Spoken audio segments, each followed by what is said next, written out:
Hey, good afternoon. Welcome to the faculty member here in the School of Urban Studies and Planning, and along with Robert T., who's actually at an ITE conference today. We help co-organize this weekly seminar, so welcome. A couple organizational things first. We are live on the web, and we also archive these on the web. And so when you ask questions, please use the microphone in front of you and hold down firmly on where it says touch so that the red light is on while you're asking a question so the people out there can hear us. And then secondly, to anyone who is out there on webland, perhaps listening to us, I'm not sure if my wireless connection is working. So if you were to email a question, there's a slight chance that I won't get it. So I'll apologize if that happens ahead of time. So without further ado, I'm going to introduce Brian Newman, who's a council member for Metro, our regional government here. One of the reasons we particularly wanted to invite Brian here is he actually has a master's in city and regional planning. And so here's an example of a planner who has entered the realm of politics. Brian also worked for a while for the Congress for New Urbanism. He was also elected to the city council for the city of Milwaukee here in the region, and now he's a councilor for Metro. So without further ado, I'm going to turn it over. Thank you very much. It's a pleasure to be here. Before I get started, it's good for me to know basically your background and what you guys represent. So if you could just show me by raising your hand, how many of you are in the master's program here? And then those of you who aren't, are you community members or? I'm in a master's program, but it's not in the. Oh, okay. John, I know you. John, are you in the PhD program here or? Just I just come to these seminars all the time. Give. Okay. Okay, great. And how many of you grew up here in Oregon? So about a little less than half. And have any of you ever interned or worked in a political environment, like a legislature? Okay, so some of you. Actually, more than about half of you, actually. What I hope to do is talk a little bit today about my journey from planning to politics. I'm just going to briefly talk about that, just to respond to what Jennifer thought would be interesting for some of you, but then mostly talk a little bit about Metro. About it is unique, and it's one of the things that distinguishes this region from the rest of the country. And I want to talk a little bit about the history, not the textbook history that you guys get all the time, because I'm sure you've read that, but a little bit about a little different history about some of the ingredients or conditions that were here in the 1970s that created both land use planning in Oregon, but also regional planning in Portland. And then talk a little bit about what we do and get into some of the growth management and other issues that we grapple with. And I can take your questions throughout, or you can wait till the end, whatever you're most comfortable with. As far as myself, as Jennifer mentioned, I've got a master's in planning.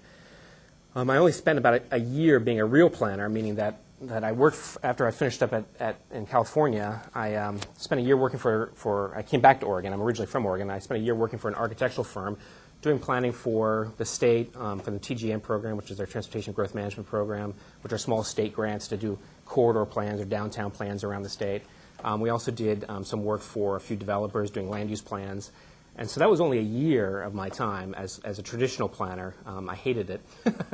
And, now I do enjoy planning, but working for a private firm wasn't really what excited me. I longed to get into advocacy and politics. And prior to actually going to planning school, I worked for 2 sessions in the Oregon legislature, and I worked for the city of Portland for about a year and a half. And so that public sector experience was much more interesting to me than working for a private sector. So when I left the architectural firm, I went into advocacy and worked for a group called Congress for the New Urbanism, which a lot of you I'm sure are familiar with. They're actually based in California, but I work from here doing national trainings around the country in new urbanism and trying to indoctrinate people working in the public sector and people working in public housing, particularly through the Hope 6 program, on some of the principles of good urban design. And then through kind of a serendipitous path, I ended up in politics. And actually planning is the perfect introduction for local government. Because as you all know, planning is very interdisciplinary. You find planners in the private sector, as I mentioned, working for architectural firms, developers. You find them all throughout the public realm, but not just in traditional planning departments, in parks departments, solid waste departments. People work for, obviously, transit agencies, housing agencies, nonprofits, community development corporations. And so if you maintain a relatively broad curriculum when you're in planning school, all the things you learn are pretty applicable to a local government particularly. And so when I got out of planning school, I had all this pent-up energy and wanted to help change the world. I got real involved in advocacy, and that was really my route to politics. I didn't finish up grad school thinking I'd ever run for office. It just kind of happened through lots of accidents and opportunities.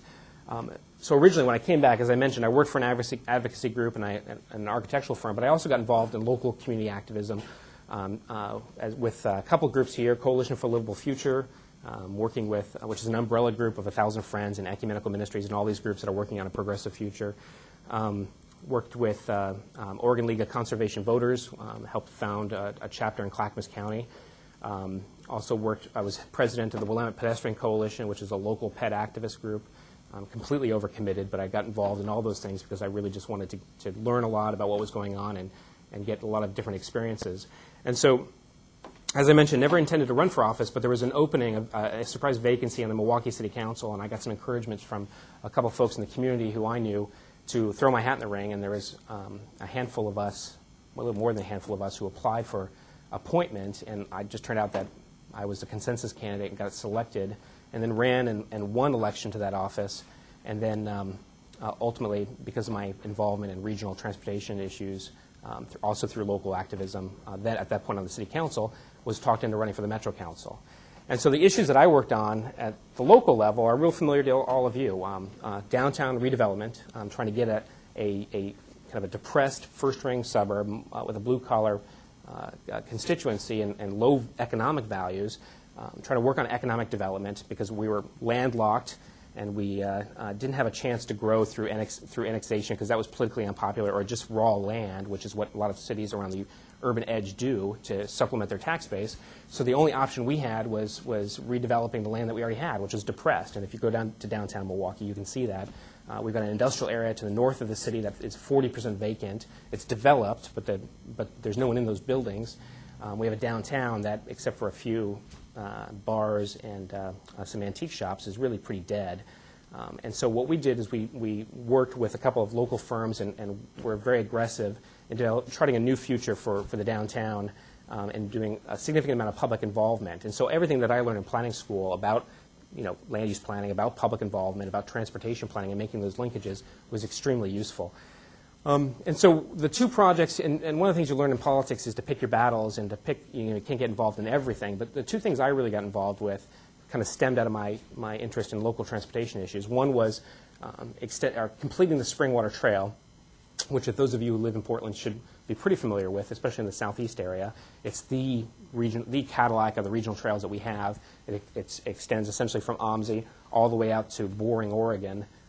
And there's a gap right in Selwood and Milwaukee where the trail was never completed. So I worked real hard on getting funding to complete that, and we went through this local lobbying effort and got $4 million to complete at least the most expensive portion, which are these bridges over some of those streets down there and the railroad tracks. And then the other project I worked on was trying to resurrect light rail, much to Charles' chagrin, I'm sure. We could talk about that during Q&A. I felt, when South-North, those of you who know the history, the Metro and TriMet did try to get a South-North, what they called South-North light rail line built back in the late 90s. In fact, it was funded in a regional vote in 1994. But at that point,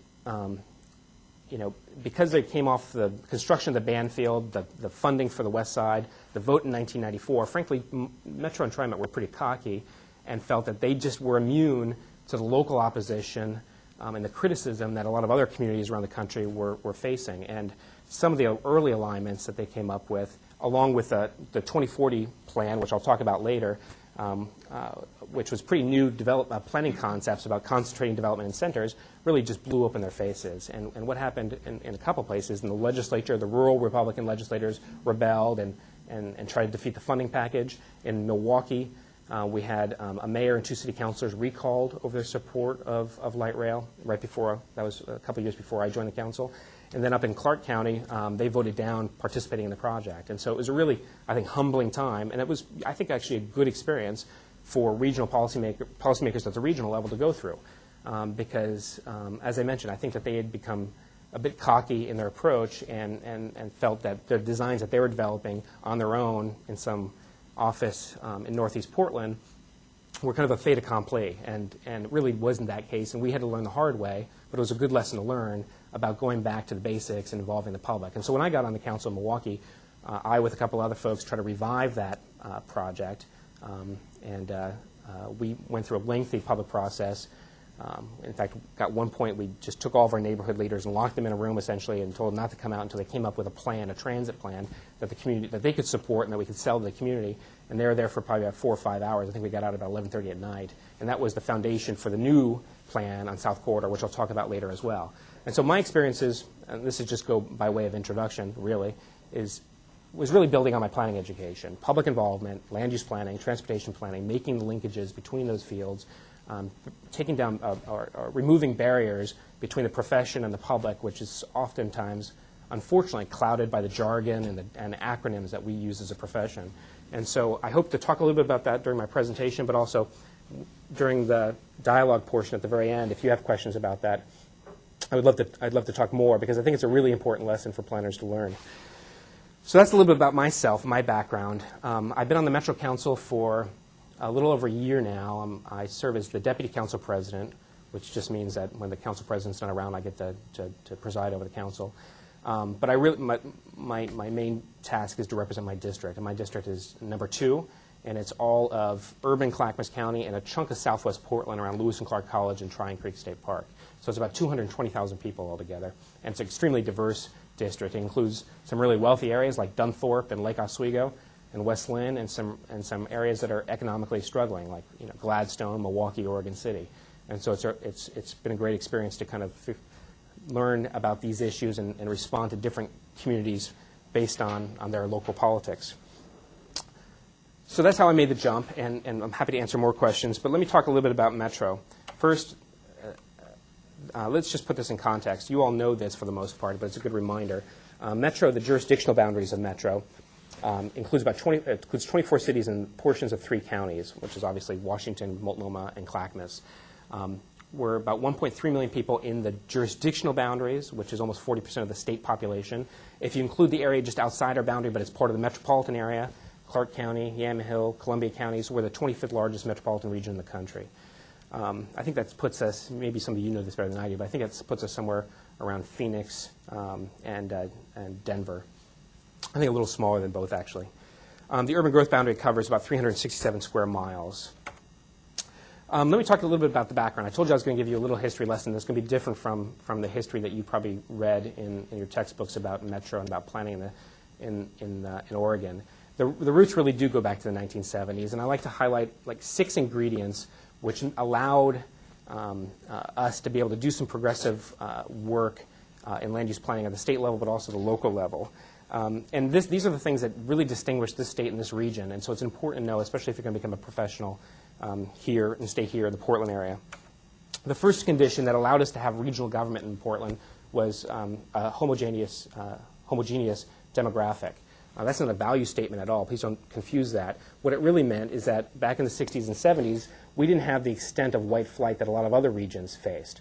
And because of that, when you were in the 70s, when we started talking about regional government, and you're a resident of Beaverton or you're a resident of Oregon City, and you looked at residents of Portland, they didn't seem different necessarily either economically, culturally, racially than you. And so you didn't have kind of the fear that I think a lot of other regions have about crossing those jurisdictional boundaries and having a regional context to this policy making. And so it's actually, I think, a really important, not important, but it was one of the critical ingredients to that allowed us to have regional government here. Because a lot of people ask us whether or not this can be these institutions that we have here can be replicated in other places, and I think they could be, but I don't think as easily as they were here in Portland, because we just didn't have some of the challenges that a lot of other regions had, particularly with white flight and people moving to the suburbs to get away from central cities. The other condition, back in the 70s again, and this is actually evident today as well, is the youth of the populace. I don't know if any of you read the article in the front of the Oregonian that talked about, actually just now in the recent census, we're one of, I think, the top 10 regions in the country that's attracting young people, young, educated people between the ages of probably, I think, 20 and 35 or something like that. It's a demographic that probably represents most of you that's shrinking, but in a place like Portland in real numbers, and it's increasing. And those regions that are lucky enough to have that increasing demographic are going to be very fortunate in the long run. And that was evident in the 1970s as well. There's all these quality of life refugees, people who moved to Oregon because it was different, because they liked the quality of life here, they liked the access to the natural areas, and they really affected or changed the politics in the 1970s. You had, and I'll get into leadership in a second, but you had a real wholesale change in political representation, particularly here in the Portland area, where the kind of the young Turks took over local government and tried to make changes here and really created some of the seeds for what were some of the positive things that we experience now. Another condition is a tradition of public policy involvement. Some of these are obviously connected. Back in the 70s, you had the beach bill, you had the bottle bill, you had land use planning. You had a general public that was willing to experiment and be different. And that exists today to some extent. I mean, in the 1990s, we had vote by mail, we had death with dignity, we had medical marijuana. Some of the issues have changed, obviously, but at least the risk-taking threshold among the general public, the voting public, is much higher than you see in a lot of other places. And so when it comes to land use planning or pushing the envelope on transportation planning, we have at least a fertile environment to be able to make that happen, or at least more fertile than a lot of other places. Condition 4 is having vital, very powerful economic interest on the urban fringe of the metropolitan area, which really created a rural constituency for growth management. If you look at the coalitions that formed back in the 70s, there were really coalitions of urban liberals who wanted to protect open space for aesthetics, really. And then you had a coalition of people involved, farmers involved, like Hector McPherson, who was in the legislature, who were very powerful in the farm industry, or Farm Bureau, who wanted to protect the fertile Willamette Valley and the farm and forest land from encroaching development. And so without those economic interests on the edge of the urban area to create that coalition between Republicans and Democrats, I don't think we would have ever had statewide land use planning and thereby, through statewide land use planning, regional government in Portland. Condition 5 was also very important, and that's crisis. Whenever you do radical public policy changes, often a sense of crisis is extremely important. Back in the 70s, you had families who were leaving, or Portland was losing population just because the style or the trend then was for suburban development. And so the central city was losing population, but you also had, environmentally, Portland violating clean air standards 1 day out of every 3. And you had situations like downtown where, you had freeways on the waterfront and parking lots where we now have Pioneer Place, or Pioneer Square, excuse me. And so at that time, with some capable leadership, which is the next condition, you had people who took advantage of that. Whether the crisis was real or perceived, and you can have a debate about that, and it was probably a little bit of both, you had some charismatic local leaders who were at the state level and the local level who were able to push through progressive public policy reforms to create statewide land use planning as well as strong metropolitan government here in Portland. And so it was a really, obviously, Neil Goldschmidt at the local level, Tom McCall at the state level, they get a lot of attention. But there's a lot of smaller players like Hector McPherson, like L.B. Day, who are state legislators, one representing labor, one representing farmers, one a Republican, one a Democrat, who really did a lot of the heavy lifting as well. And the same thing was here in Portland. You had a lot of local folks involved. But having that charismatic leadership really gave us the foundation for statewide land use planning and metropolitan governance. And I'm going to focus on the latter, which is obviously regionalism.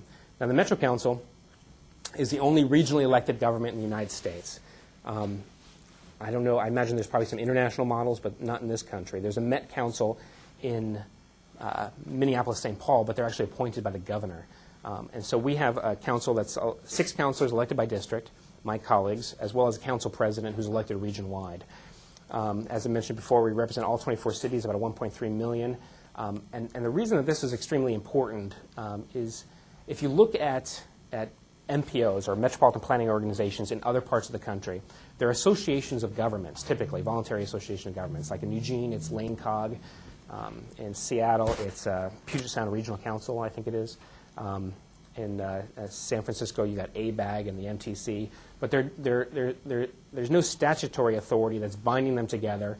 They've got very weak enforcement power or no enforcement power for any policy that they want to implement. And they're really just, like I said, voluntary associations of government that are really there because of federal requirements to distribute federal funds.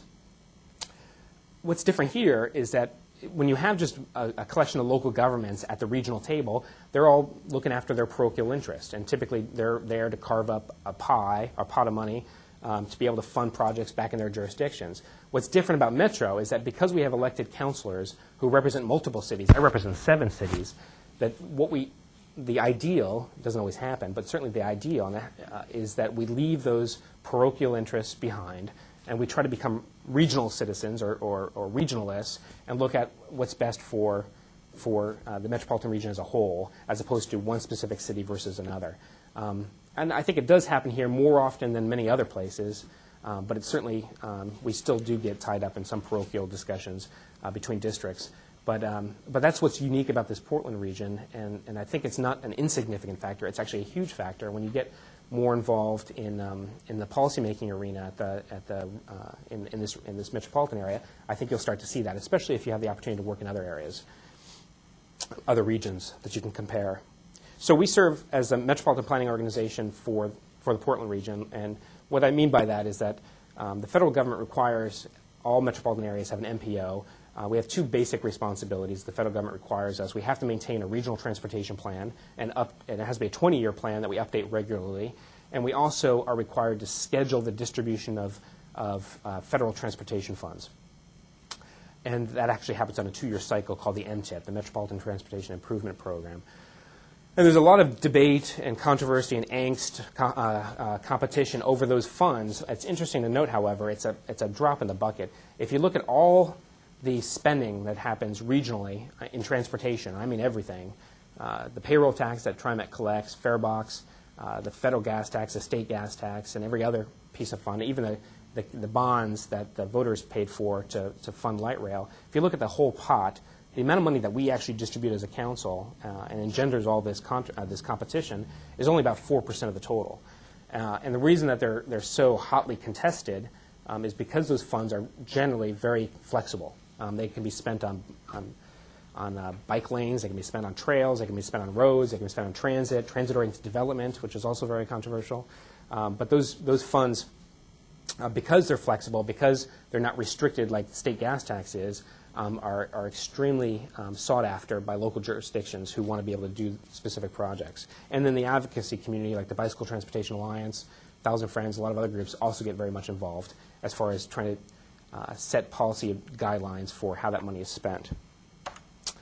I won't go too much into the history of governance for Metro. It's just important to note that we've been around as a council since a vote in 1978, which is what created us as elected council.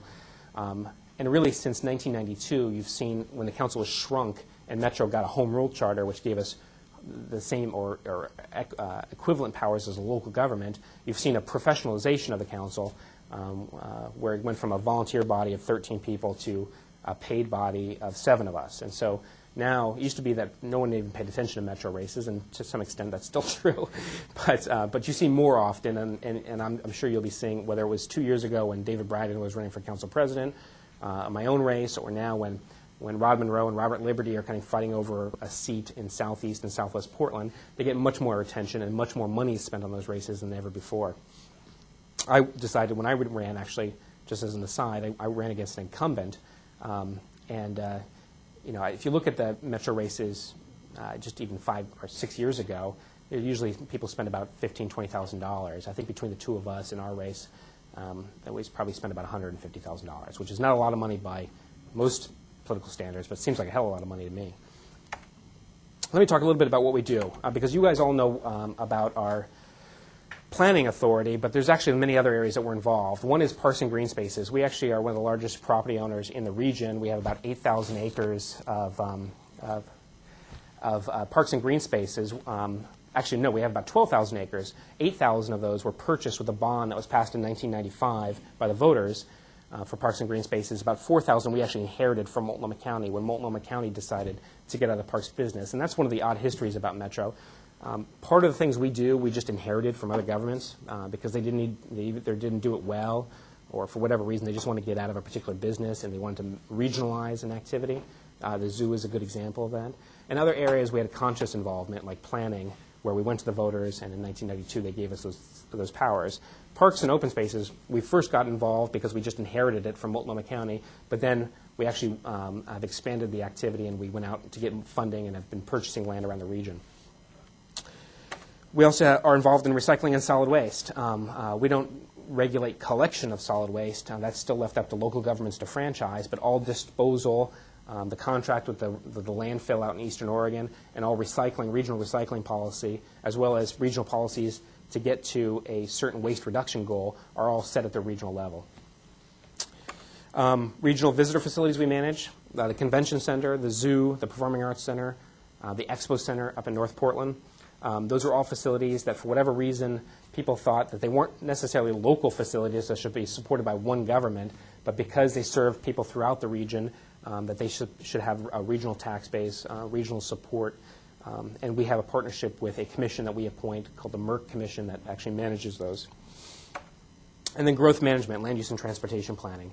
And it's important to go back, actually, again, to 1992 when we got our charter authority.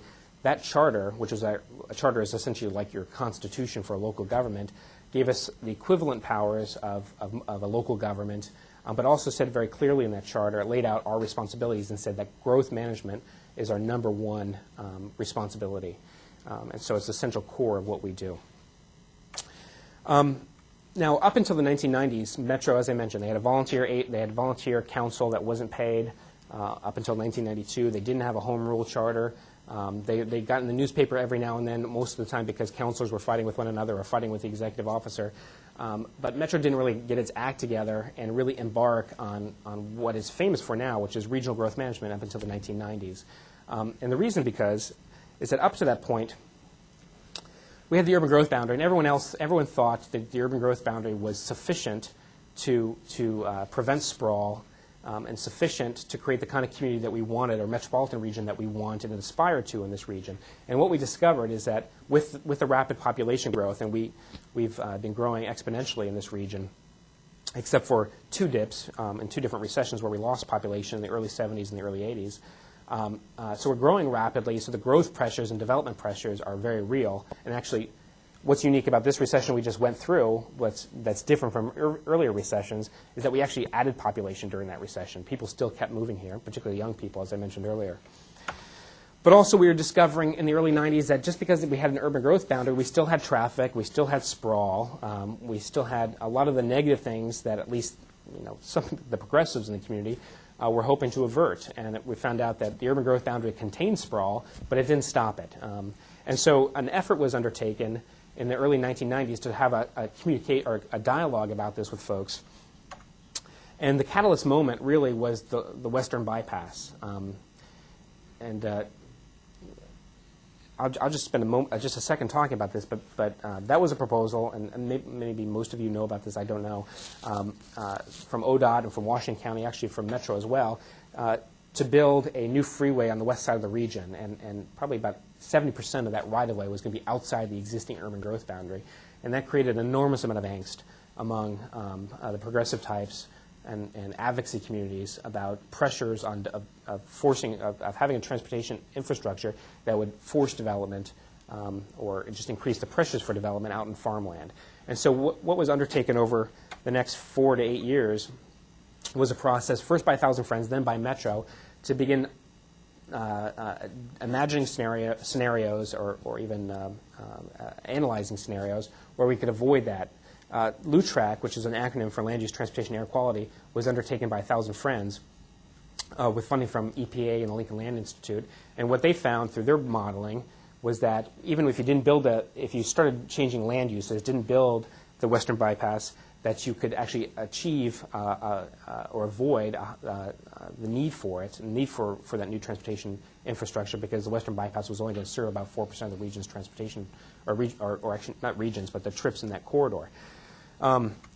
then in Metro, kind of following along the same lines, initiated the 2040 planning process, was the same effort to look at how we're using land in the region, not just the urban growth boundary, but how we're using land and developing land within the boundary, and actually analyze different scenarios. And the scenarios that they looked at, I'm sure you guys have all seen most of this, I'm not going to go into too much detail, was what happened if we didn't change any land use patterns, development patterns. Concept A was just growing out, but at a little bit more efficiency than the base case. Concept B was what they called building up or densifying within the existing boundary. Concept C was actually shifting development or growth to neighboring communities like Sandy and North Plains and those places. And then ultimately what they did is they went through probably, I think, what they call the largest public involvement process in Oregon history. They got about 17,000 comments and developed the 2040 concept plan, which took a lot of the best of each, but it really was centered around concept B, which is just growing up, not out, densifying within the existing boundary. And some of the principles of that were growth in centers, linking those centers with transportation infrastructure, high-capacity transit. And so it was 1994, I believe, that the functional plan, maybe it was 95, the functional plan was adopted.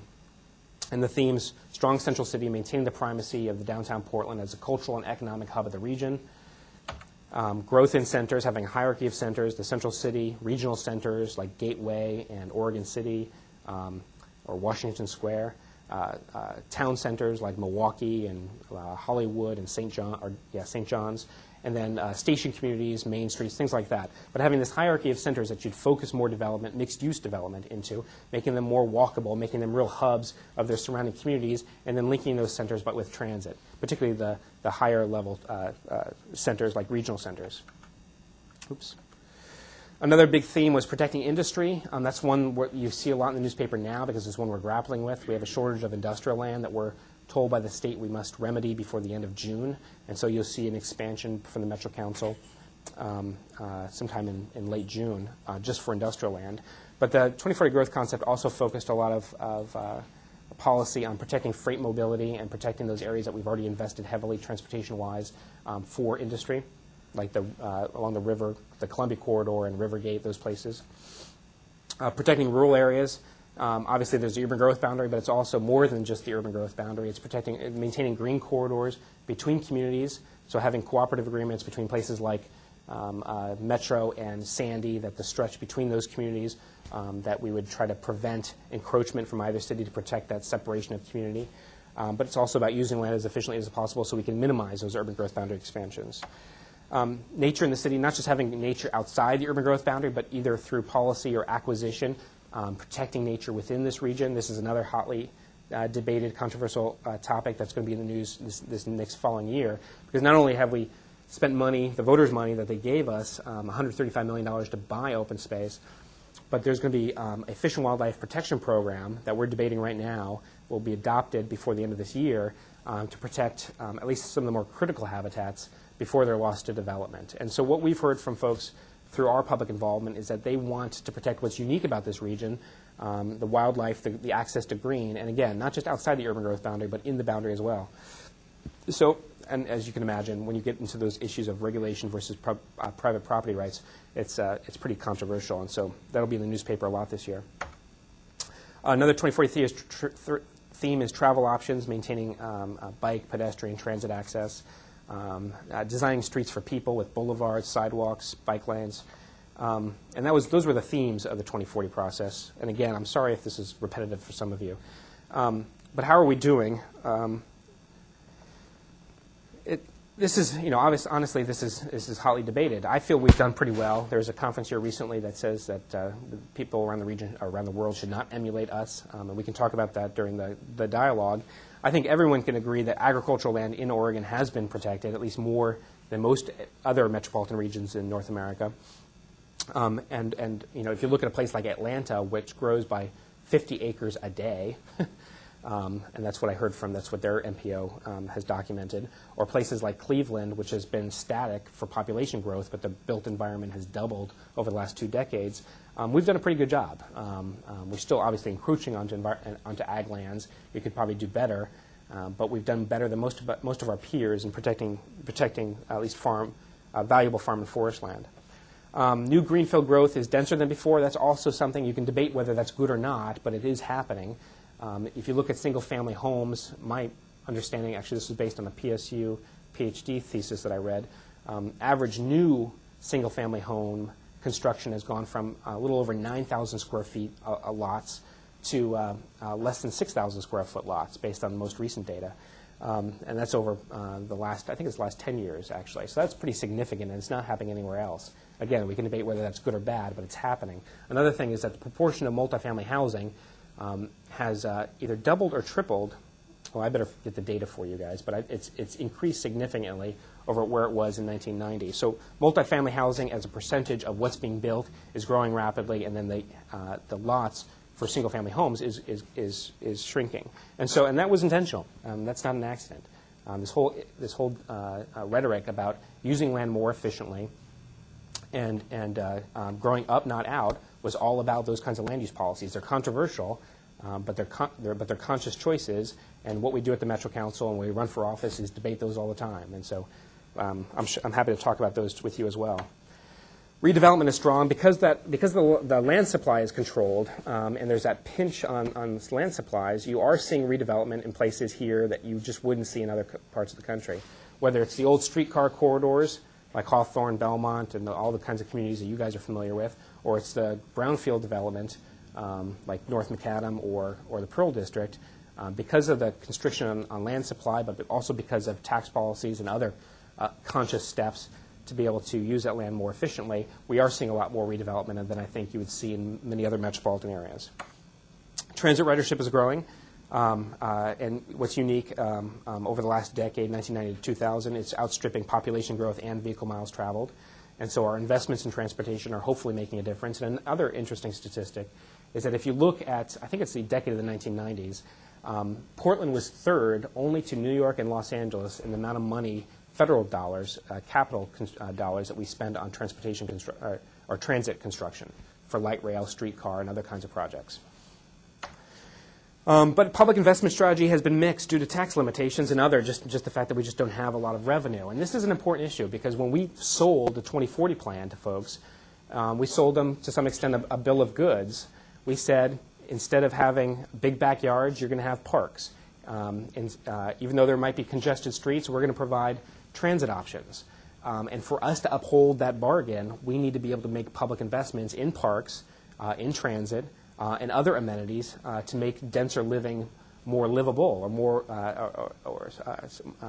more positive.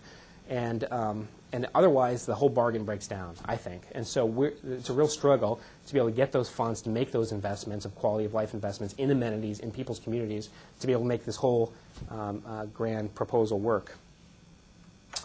And so just real quick, the lessons from 25 years of regional planning, I think 5 I've got. The first one I mentioned earlier, containing sprawl is not the same as stopping sprawl. It's one thing to have an urban growth boundary, but unless you change development patterns within that boundary, you're still going to sprawl and fill it up with the kinds of things that people were hoping to avoid when we embarked in this adventure in regional land use planning.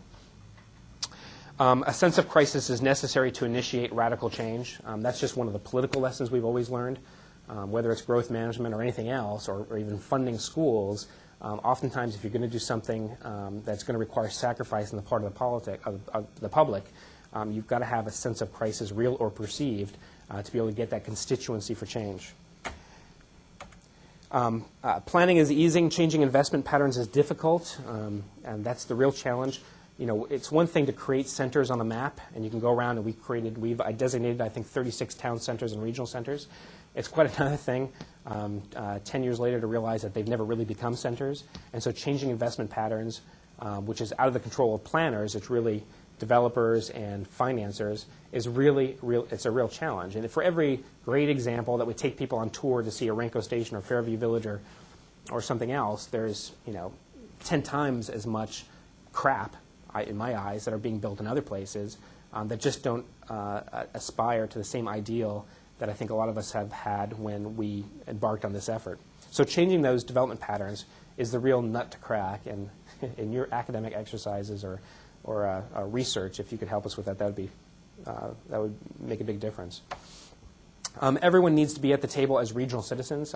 Again, alluding to what I mentioned before, in order to make this all work, people have to leave their parochial, their local jurisdictional interests behind to some extent. And when they sit down at the table, they look at what's good for the entire region. I think, again, that's what's unique about the Metro Council. We all represent multiple places for the most part, and so we can do that to some extent. And you don't see that, frankly. When I was living in the Bay Area, at the regional table, you just didn't see that at all. Everyone was out for their piece of the pie, and it was all the dialogue, all the rhetoric was on jurisdictional interest. It wasn't on regional interests. Social equity is the next big regional challenge. We don't talk about it enough, but I think we will over the next decade. And those of you who are going into regional planning, I don't know if that's your concentration. Do you guys offer that as a concentration, regional planning? Not specifically?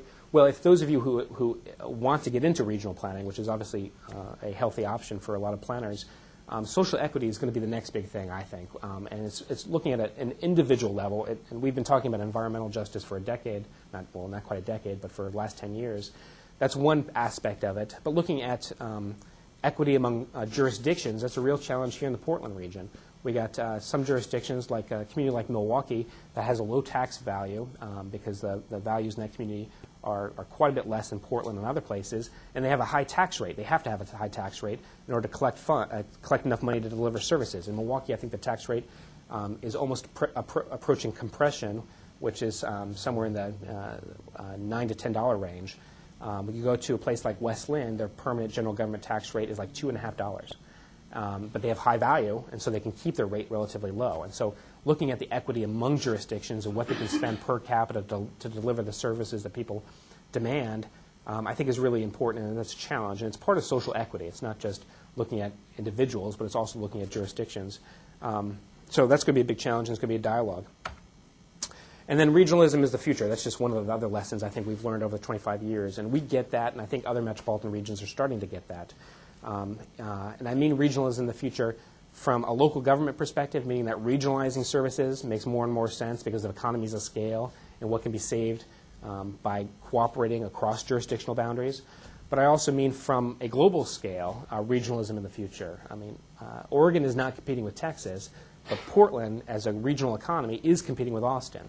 But we're also competing with Rotterdam, with Hamburg, with Singapore, and I think the state of the art of the profession is recognizing that, and I think economists are recognizing that, and you see more and more of these discussions framed in the context of what they call region states or city states, and the competition among these specific regions for jobs, for resources, for everything else. So I think those of you who are in planning who also want to get involved in regionalism, I think we're just embarking on kind of the renaissance or the golden era of regional planning. So that's it for my presentation. I did want to talk, actually, let me see. Oh, I did throw something in here. Jennifer wanted me to talk real briefly about the South Corridor Project. I'm the chair of the South Corridor Project, which is the next big phase of light rail expansion. This is kind of getting to the earlier lesson when I talked about when I was involved with transportation advocacy in Milwaukee. And just real briefly, because it involves PSU and it links to PSU, this is the regional transit system as envisioned by, some of it's in reality and some of it's just on paper. Obviously, the red line east-west is existing max, as well as the red line up to the airport. That purple line north of Portland is the one that's under construction now. That's about to open, I think, within the next month on Interstate Avenue. Everything else is just kind of a glint in the eye of planners to some extent, although they've got differing levels of reality. On the west side, you see Washington County Commuter Rail. The local preferred alternative or the local policy have been adopted. We've even got local funding for it. We're competing now nationally for the federal contribution. That should become a reality between now and probably 4 years from now. The two yellow lines are South Corridor. I'll talk about those in a second. That's Phase 1 and Phase 2. And then the green line is what you're starting to hear up in Clark County about a loop connecting the Interstate Max with the Airport Max, but going over on the Washington County side. Frankly, I'm not too involved in Clark County. I hear about this. I don't know how close to reality that is. I don't think that they've gotten very far as really having a serious in-depth dialogue with their constituents about whether or not there's the public support to build it, but more importantly, to fund it. But let's talk about South Corridor. The South Corridor Transit Improvement Plan, again, I'm chair of the policy committee. It's a two-phase strategy to extend light rail to southeast Portland and to northern Clackamas County. Phase one is has just been adopted policy-wise. We're putting together a financing plan, and we hope in the next authorization cycle to begin competing for federal funds.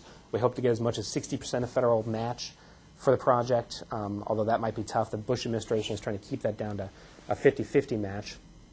And if that's the case, it's going to be really difficult to get the local funds. 10% makes a big difference when you're trying to scrap funds together to build these projects. So phase one goes from Gateway, the existing light rail line that goes through Gateway, down I-205. On most of it's actually existing right-of-way that was set aside by the Multnomah County Commission, or I should say at the request of the Multnomah County Commission when ODOT built 205 back in the 70s. And so from Gateway, actually I should say from the Columbia River, really, all the way down to Foster Foster Road, in Lens, the right-of-way is already there. But everything south of Foster, the right-of-way, when it gets into Clackamas County, unfortunately, the right-of-way was not preserved. Do you have a question? Having watched this grow, I guess my question is, how effective do you think light rail will be when it's placed in a corridor such as this?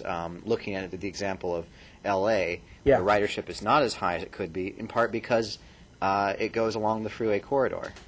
Well, it depends on what you mean by effective. From a ridership perspective, it models very well, actually.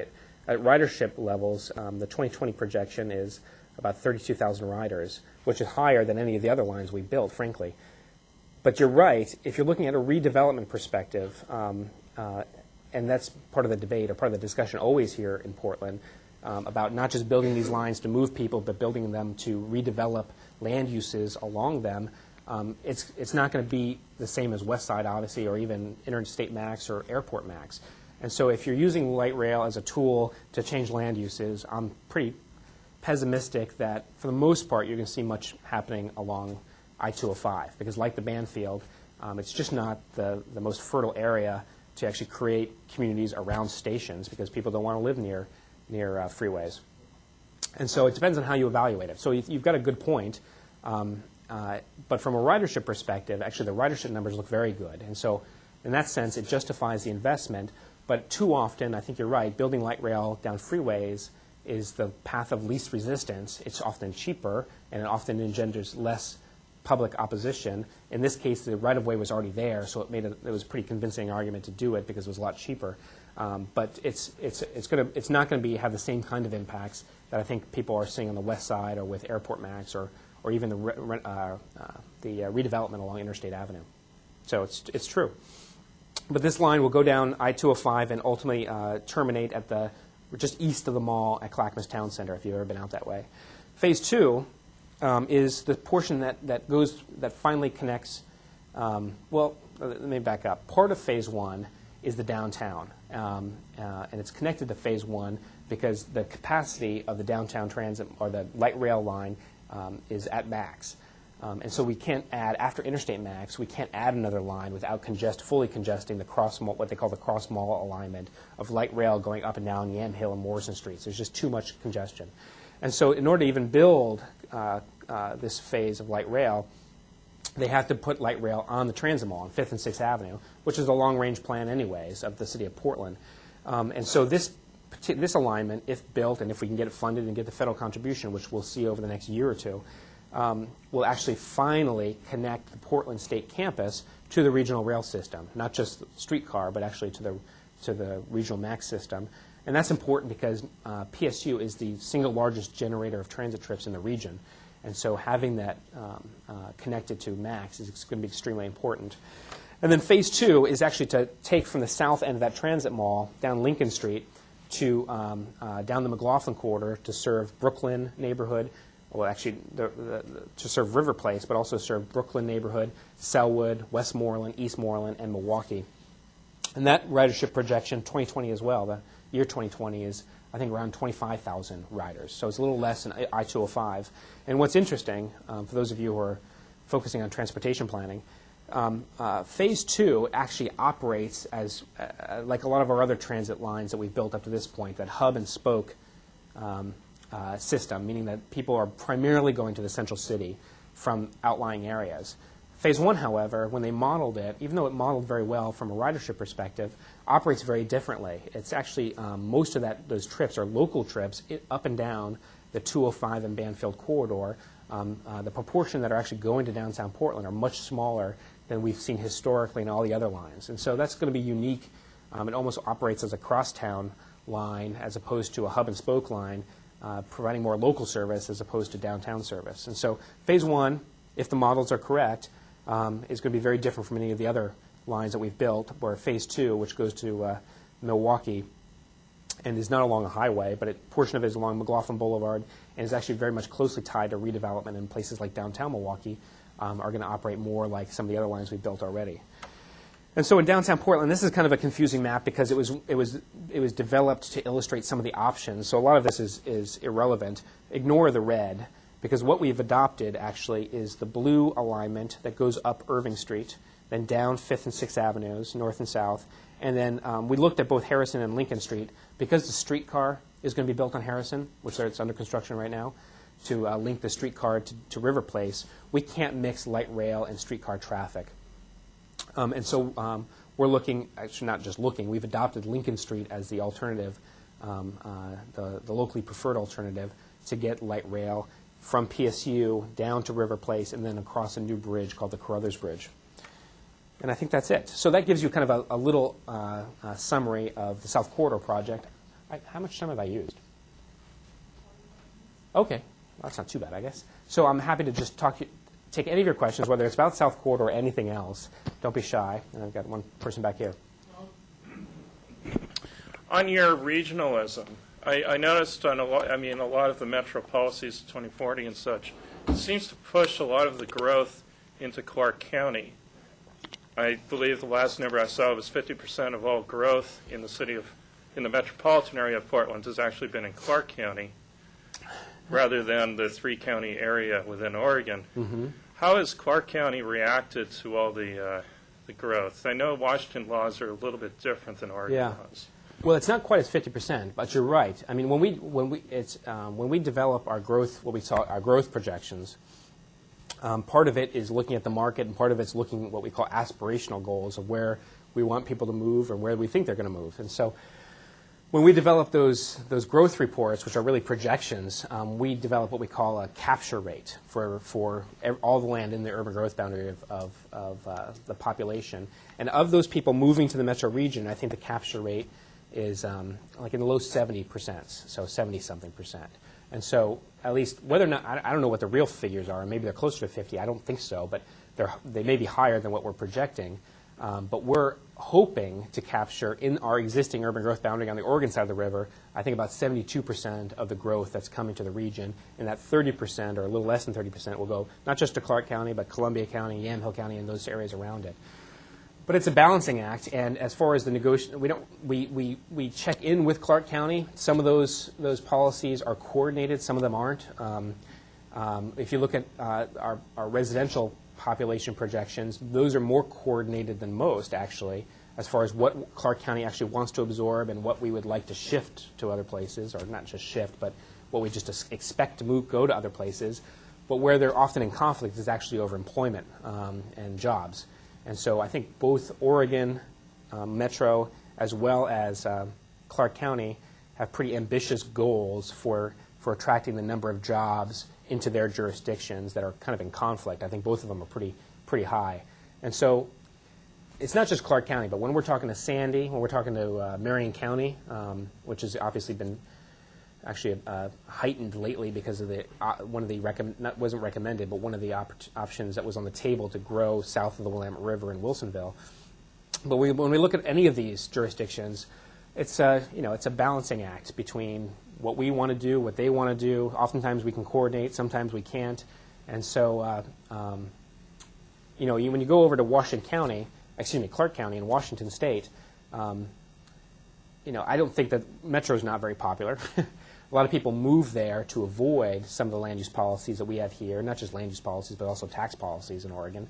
And so, there's some politicians that we work with better than others. We do actually have a seat at our policymaking table, not the Metro Council, but what we call, it's called both. We have two committees that advise us on transportation as well as land use, JPAC and MPAC. JPAC is Joint Policy Committee on Transportation. MPAC is the Metro Policy Advisory Committee. There's actually seats for Clark County at both of those committees, and so they're involved in the dialogue.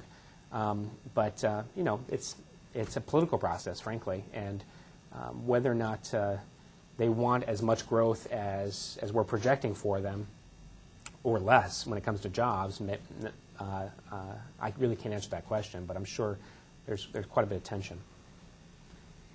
Yes. Now I noticed on the 2040 you had prescribed quite a bit of infill development, and one of the things about infill development is a lot of that requires tearing out the existing stuff to build in more dense infill stuff, and that is an expensive process. It tends to drive up the price of housing. Yeah. Have you looked at any of the possible equity problems that might be involved with prescribing a course of action that would increase the cost of housing in the area? Well, when it comes to infill, there's planned infill, and then there's infill that just happens. In fact, actually, I think I don't want to throw around statistics. There's quite a bit amount of infill on land that we had categorized as developed. There's like greenfield infill, which is large blocks of land. Sometimes they were like the South Waterfront or the Pearl District were industrial purposes. Now they're becoming something else. And there's quite a bit of public involvement in those projects, subsidies or just infrastructure investments. But then there's the kind of infill where someone just subdivides their lot because they're on a 10,000 square foot lot or a 20,000 square foot lot. And the government's not necessarily prescribing it. Those are private property owners. They can do what they want. They can sit on a 20,000 square foot lot for the rest of their lives if they want to. But oftentimes they want the zoning is such that they can subdivide. They want to get some return. In fact, maybe oftentimes they bought that land expecting to subdivide it down the future for retirement or something else. So you can't just generalize about infill. There's all types of different kinds of infill. And oftentimes there's all different types of costs related to infill. In some areas, like Milwaukee, the affordable housing are those flag lots actually that are going into like 10 or 20,000 square foot lots that are subdividing.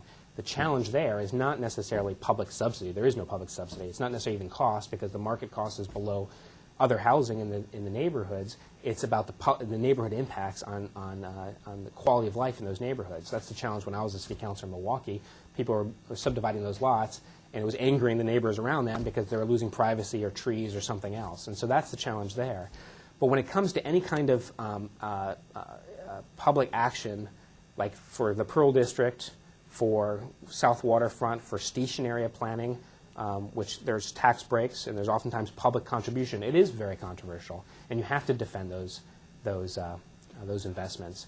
And it's part of the public debate that we have every couple of years. And so I hope I answered your question, but there's all different kinds of infill. Oftentimes it's more affordable than other kinds of development because the infrastructure is already there. But when you densify an area and you have to spend a lot of money to improve the infrastructure, it's certainly a debate. And it's part of the debate we had with 2040. It's not new. It's part of this dialogue. But it's something that comes up all the time. Yes, sir. When you mentioned Metro's charter, you were saying that the number one responsibility was for land use and transportation planning, and then it also does all these other things. Yes. In light of that, I was wondering what you think of David Bragdon's proposed budget, which I think calls for some cuts in planning with growth more towards parks and green spaces. What do you think about that situation?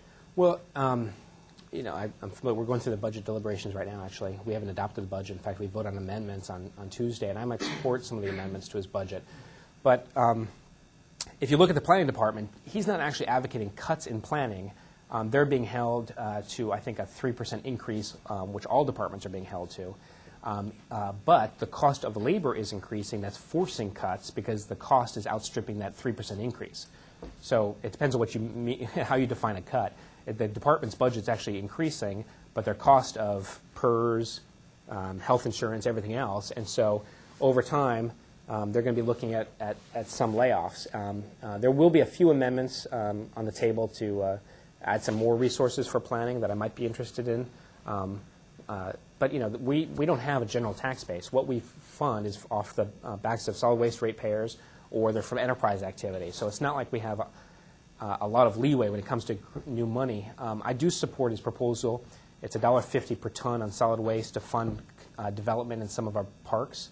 As I mentioned, we bought 8,000 acres of open space around the region, but they're all land banked. There's no access to them. There was, in the wisdom of the Metro Council back in the mid-'90s, they referred this measure to buy those lands before they were developed, because people were worried about development pressures, and they figured, some Metro Council down the road, meaning me and my colleagues, we're going to have to figure out how to develop some of them. And when I say develop, I'm not talking about, what I mean is like hiking trails, parking, bathrooms, things like that, so people can actually get access to them. And so that's what we're struggling with right now. And what he's put on the table is a revenue measure off solid waste, that $1.50 per ton, which is, I think, less than a quarter a month for ratepayers at the curb, residential ratepayers, I should say, to fund opening up at least those priority parks, like the large ones, like Mount Talbert out in Clackamas, Cooper Mountain out in Beaverton, the Wilsonville Tract in Wilsonville, Willamette Cove, which is on the Willamette River up in North Portland, actually. And so I actually support that, because I think it's not, it's not a huge amount of money, and it will give some access to some of these bigger sites that we promised at some point we would provide access to. And I think in order for us, if we're ever going to go back to the ballot to get more money for acquisition, we got to prove to folks that their money was well spent. I think we did that through purchasing. We actually only promised we'd purchase 6,000 acres through some good spending and some efficiencies. They were actually able to get 8,000 acres. But if we can't open some of them so people can actually go to them, then why would they pay for more? And then some of those parks were never, ever intended, or I should say, they're not parks, but some of those lands were never intended to be open to the public anyways. A lot of them were bought for habitat purposes, and we want to preserve them for habitat. But even though habitat areas require some maintenance to get rid of invasive plants and other things, and homeless camps, those kind of cleanups, things like that. And so they do require money for maintenance and operation. So I support trying to get some more money for parks. We're not cutting planning, and I might support a few of the amendments to add back some more money for planning. But we don't have a big pot of money, and so it's always a struggle. Yes, ma'am. I had a question about, I think it's Title III, which is the new plan about preserving habitat, and is that what it's called? It's Goal 5, actually. Title III was floodplain. Goal 5 is fish and wildlife habitat. Okay. It's all that planning speak that we try to avoid. Well, I'm doing some study on the Healthy Portland streams, and especially in your district, there was such an issue, a lot of conflict came up with private landowners, and I'm wondering how Metro plans to avoid that, or what they project is going to happen, and how they hope to really preserve some of these streams and habitats, what some of the goals are. That's a really good question, and it's going to be controversial. I don't think it will be quite as controversial as Healthy Streams proposal, because it just doesn't go nearly as far as that did. And I don't even know the details of the Healthy Streams. I just know what I read in the paper and heard about, because it was a City of Portland proposal. It wasn't a Metro proposal.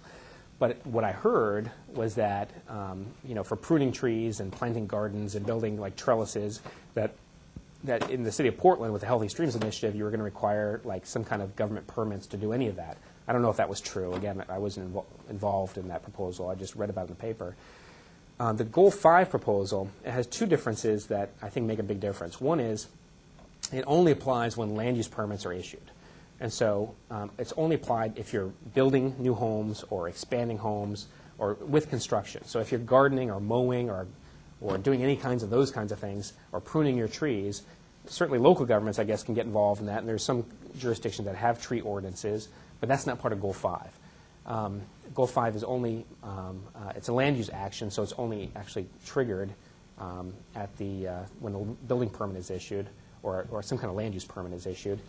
Now, some local governments can go further, but that's really a local process. It's not one that we're mandating. So that's one big difference with Healthy Streams. The other difference is that the alternative that's on the table evaluates land from a habitat perspective, but also from an economic value perspective. And so there's this huge matrix. It's a bit more complex than I would have hoped, and we'll see if we can't simplify it during this process, because we won't ultimately adopt anything until December. But when you're looking at a piece of land that's in the habitat inventory, which has all been mapped by our staff, when you evaluate or when you look at any type of regulatory impact, you'll look not only at its habitat value, but you'll also look at it.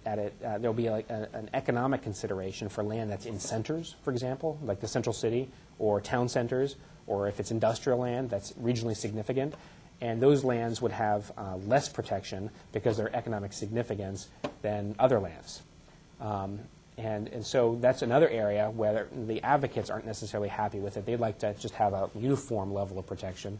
But it looks like the council, at least a majority of the council, is going in the direction where we do have some consideration in the policy for economic value. And so we'll see how this plays out over the next year. And we're going to be looking particularly at the equity issue of if there are different levels of protection, does it burden one particular area over another or not? We'll also be looking at how it's implemented at the local level. There was another piece I wanted to throw in there. Well, you've got an idea of kind of the issues that we're grappling with. But I expect it will be controversial, frankly. I mean, because you're looking at regulation. There's none of the options include prohibiting development. Those were all dismissed, also to the chagrin of a lot of advocates who would have liked some of those areas prevented from development. But they'll have what we call limits on development, such as like the impact area, whether it should be 50% impact area in a habitat area or 30% or something like that to protect at least the most important resources. So this will be a big debate over the next year. Hopefully it won't be quite as controversial as healthy streams, but who knows. But that's what I get paid for. Mr. Charles. I'd like to talk about public involvement, which is a big thing in Metro. Mm-hmm. The last hearing I went to, it was one actually that you presided over on South Quarter Light Rail. Uh-huh. And it was interesting that Commissioner Francisconi actually had to apologize for the temerity of engaging a witness in a question when your own rule was, well, you can't ask questions.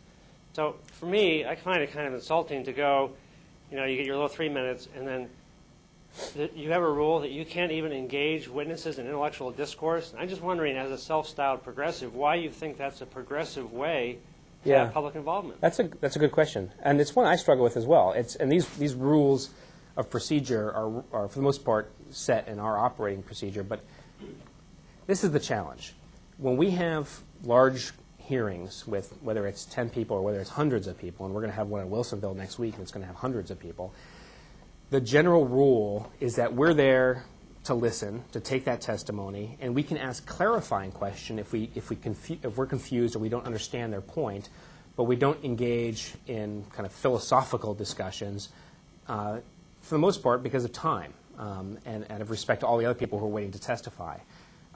I find that really frustrating sometimes, particularly when people come in and oftentimes, and probably for very different reasons that you're frustrated. I get frustrated when people come in and they will, they'll yell and scream at us and say things that I don't think are necessarily true, but we're asked to refrain from debating the people who are testifying and just getting into a discussion that's going to take a long time, where you're probably frustrated because you would love to have that intellectual discourse with the counselors at a public hearing. And so it's a challenge because when you're trying to get a lot of testimony from folks, you try to do it in an efficient way that's respectful of everyone that's there. What we would hope is that during campaigns or during forums like this, or, and I speak all the time, it's not just at public hearings I go to, or when we're behind the dais at the council meetings, I go to neighborhood association meetings, I go to Chamber of Commerce meetings, Rotary meetings. Those are the areas where we would hope that a lot of that discourse or debate would happen, and that at hearings, when you're trying to take testimony, particularly if it's going into the federal record, which is the case with those transportation, that you do it in such a way that you can get as much testimony as possible without taking up a lot of time. But I understand what you're saying, and I get as frustrated as possible. And it was one of the difficult transitions that I had to make when I went from being an advocate and then going to elective office, where we're supposed to stand there or sit there like we should have wigs on or something like that, or we're judges, and we're not there. We can't necessarily engage or even challenge some of the testimony, or you guys can't necessarily challenge to the satisfaction that you would like some of the things that you're hearing. And so insofar as we can improve those processes to get a happy medium, I would be all for, frankly. And so it's frustration on both sides, and I hope you understand that. I mean, just one quick suggestion would be, if you're going to, I understand the 3-minute limit, but you might just say to people, look, if you really want to engage us with your 3 minutes, just hand us your testimony and ask us, one question that's important that you want to hear from us and the next 3 minutes is reserved for that. Yeah. To me, that'd be better, or just email your comments in and use the 3 minutes. Sure. So that it actually resembles something better than, me talking to my microphone and going away. Yeah, well, point well taken. And in fact, I invite you to come in and talk to, Kate Marks, who's our head of public affairs, and a lot of other folks who put together those hearings and kind of set the ground rules. And they work with us on that. It's not like it's like on high and it's given to us, but we try to figure out a way that's respectful of everyone that's there, give them all time, and not necessarily get into individual debates with every single witness or person testifying. But I understand. I was just going to say, I don't think a politician can answer a question under 3 minutes, but was that more than 3 minutes? Yeah. Probably. My question is more of a ask for a discussion from you about what's happening with waterway trails. I know that the Metro Parks and Green Spaces has a greenway trail map, and I've heard that there's been some activity trying to say, well, let's just not think about land trails, let's think about waterway trails. Can you tell us a little bit about where they are in the planning process? I'm not so sure I understand what you mean by waterway trails. You're talking about like kayak, marine? Yeah, like putting a line on the map and saying this waterway is designated as a trail corridor if people want to go on a boat. Well, that's a good question. I've never had that before. All navigable waterways in Oregon are open to the public up to their water level. I don't know exactly the technical term, but so they're already high tide. Well, there's high tide on the ocean, but is it also on the waterways, the rivers? I guess the high water mark? Navigable. So anyways, by Oregon state law, all navigable waterways are actually public access ways by boat, and whether we put it on a map or not.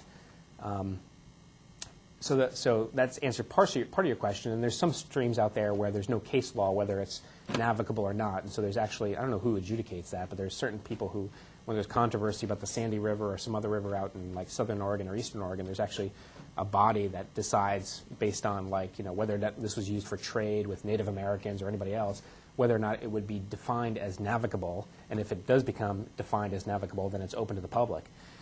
So that answers part of your question. The other part, and I don't know if you intended this or not, there is more and more interest in creating marine trails. Maybe marine's not correct, water trails for like kayaking and boating where people every kind of 20 miles can take a canoe in and out and maybe have camping areas. In fact, there's an effort, if I remember correctly, not by Metro, but maybe by state parks, to create a marine or water trail essentially from Portland all the way to Astoria. That would be like I don't know how long it would take, but they would have areas along every, let's say 20 or 30 miles where people could put their canoes in or kayaks in and then camp and then pack up and then go on to the next one. We haven't, I don't think to my knowledge, ever done something like that in the metro area because it's pretty urbanized and the trips would be shorter. I don't know if you need necessarily facilities for people to camp, but we do, as part of our acquisitions, have plans to open up some of those waterways like along the Tualatin River or even the Willamette River down by the Narrows south of West Lynn to boat launches and canoe launches. In fact, we operate part of the lands that we inherited from Multnomah County, like our boat ramps like Chinook Landing and Gleason Street Boat Ramp and some others along the Columbia River. And so we do want to do more with water recreation. As far as designating it on a map, whether people can go up or not, that's really more by case law and whether it's designated navigable than by anything we do. But, yeah, we could explore that. Wanted to say stuff like the East Side Esplanade is sort of obviously a public bike lane. Yeah. But it's on a map, so that way people who want to do that activity can. Yeah. I'm just curious if Metro's going to start including that on maps. Yeah, those waterways. So that people can find them, or those launches. Yeah, good point. Well, the launches are on the maps, but as far as like secondary streams that people can canoe up, I don't think we've ever done that, but it's a good point. Does Metro take policy positions, and if they do, to what extent, on looking at interregional travel? Like, I know I've heard grumblings rumblings of like a high-speed railway in the Willamette corridor. Does Metro take position on that? It's not the central part. We don't do planning related to it, unless it's about planning as it interfaces with transit once they stop in Portland or Oregon City or anyplace else, interface with transit in the metro region. That's what we get involved with as far as a planning perspective. But as a council, we went to Salem when the funding was being threatened to the cut of the Cascade line. They were going to cut from 4 trains down to 2, or I don't know, 3 down to 1. I can't remember. But we took a position and lobbied and sent our lobbyists down there to argue with another coalition of other governments to maintain the funding for the Cascade line. We've also we're members of a coalition, the Cascadia something or other. I can't remember what it's called. That includes Vancouver, BC, Seattle, Tacoma, Portland, Eugene, on exploring. It's not really high speed, frankly, because it's kind of out of our reach at this point. But just getting actually some improvements so we can get it up to like 50 miles an hour in some of those areas would be a huge step forward. And so, the state of Washington has actually poured a lot of money. We actually are pretty lucky because if you take that Cascade route, particularly to Seattle, most of that route was improved by the state of Washington and their taxpayers. And we're lucky that we're right on the state line, if you live in the Portland region, that you can take advantage of that and not necessarily worry about it. The state legislature in Oregon, they've just not funded to the same extent improvements to the Oregon side of the river. And so, it's not unusual. The Cascade line, I think, is actually pretty, their on-time record is pretty good for a line that shares traffic with freight traffic. But if you look at like the Coast Starlight Amtraks that, oftentimes they're like 12 hours late, or maybe that's an exaggeration, but they're often several hours late because every time they get in conflict with freight traffic up and down the West Coast, it just compounds itself, and they come in. Their on-time record is not very good. And so to answer your question is, Metro does get involved and trying to lobby and support and trying to build coalitions to get those kinds of improvements. But it's not. I can't honestly say that's a center part of our planning efforts or funding efforts. John? Well, since you brought the regional rail program up, I guess I'll rise to the bait and ask one question anyway. Of course. I think of the North Portland, the IMAX that's going to open up, and TriMet spent a little under $60 million a mile just for capital cost. Well, if someone gave me $600,000 a mile for rubber-tired, road-based service, I could provide probably the best bus service in the whole region up there for that kind of money. So now this implies that light rail is roughly 100 times better than buses. And I've never been able to personally identify how that's the case. So I'm curious, specifically, in your mind, in what way is light rail going to be 100 times better than improved bus service? Good question. That's big debate, but I'll do my best to answer it in less than 3 minutes. I feel that those higher capital costs are justified for a couple reasons. And I think, and not everywhere. And frankly, light rail is not supposed to go everywhere. It's supposed to go in major corridors. We're not going to have light rail on every other street or every 15 streets. In fact, I think that I can envision a time in the next 4 years that we're built out, frankly. But to answer your question, on those corridors where it makes sense, I think having dedicated right-of-way for rail for a couple reasons. One, because as those areas can get more and more congested, you can still provide better on-time ability to get people to places so they don't get stuck like buses do in traffic. But also, frankly, and I know you disagree with me on this, I do buy in to the land use argument about leveraging development and creating communities and managing growth by helping focusing more population around those centers. There's a lot of debate about that, but I think it makes sense. At least it makes a hell of a lot more sense than any of the other options that have been presented to me from any other region.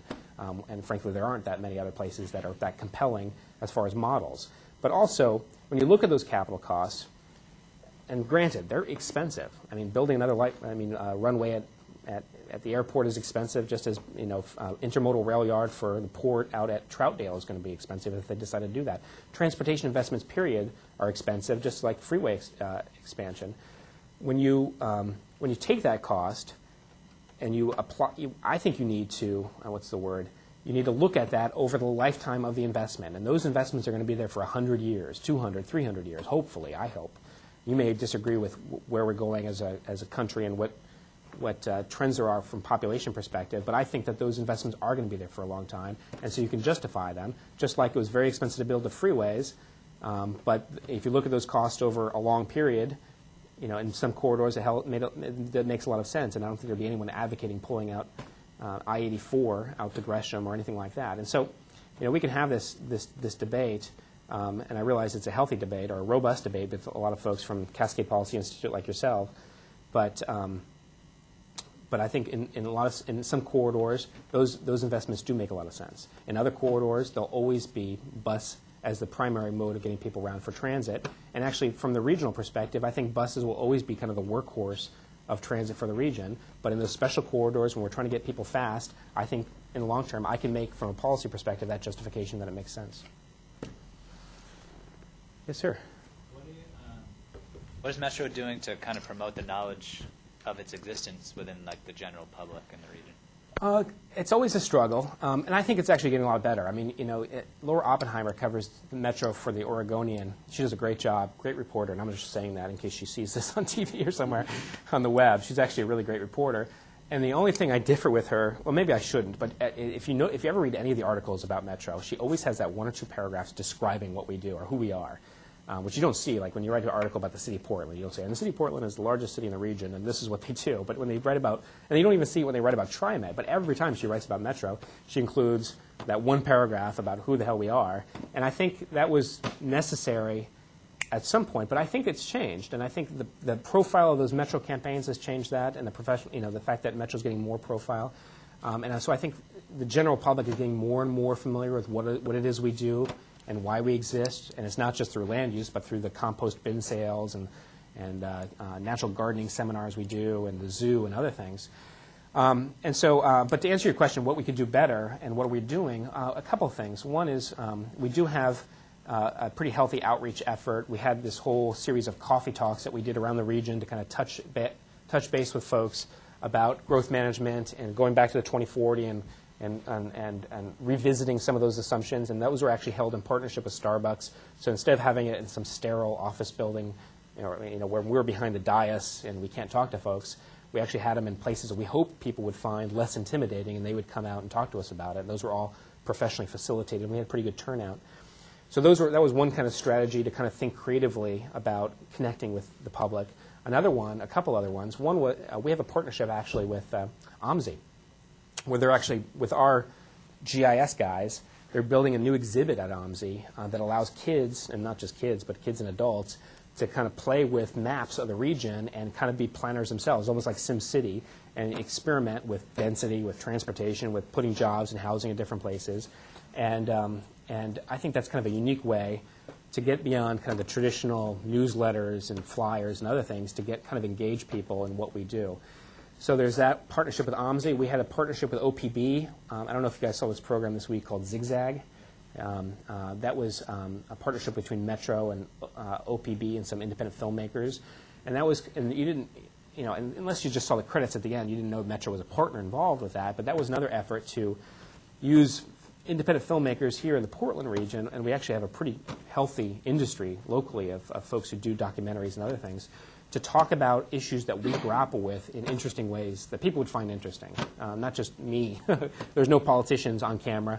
There's no planners on camera. They're all just people talking about how they get about and get around and the challenges and why some people take cars and some people take bikes and other things. And so those kinds of things I find pretty interesting. And it's always a challenge because the revenue is not necessarily there to be able to do those things. But any time we can engage people in non-traditional ways, beyond just public hearings and flyers and newsletters, is always a great thing. And so those partnerships with OMSI and OPB and Starbucks, as well as actually we had a partnership during the 2040 process with Blockbuster Video, where we had free videos available about the growth options at all Blockbusters that people could go in and get for free, take home, watch, and return. So those are the kinds of things I hope we can do more of, actually. Any other questions? Are we okay? Well, I just want to say thanks all very much for your time. I think I circulated my card to all of you as I think one of the only planners in politics. If any of you guys ever want to talk to me about Metro or professional advice or political advice or anything like that, I'm always happy to have a cup of coffee with anybody. So, and I'll even buy. So just give me a call, and I'm happy to connect. And good luck with your professional ambitions. Thanks.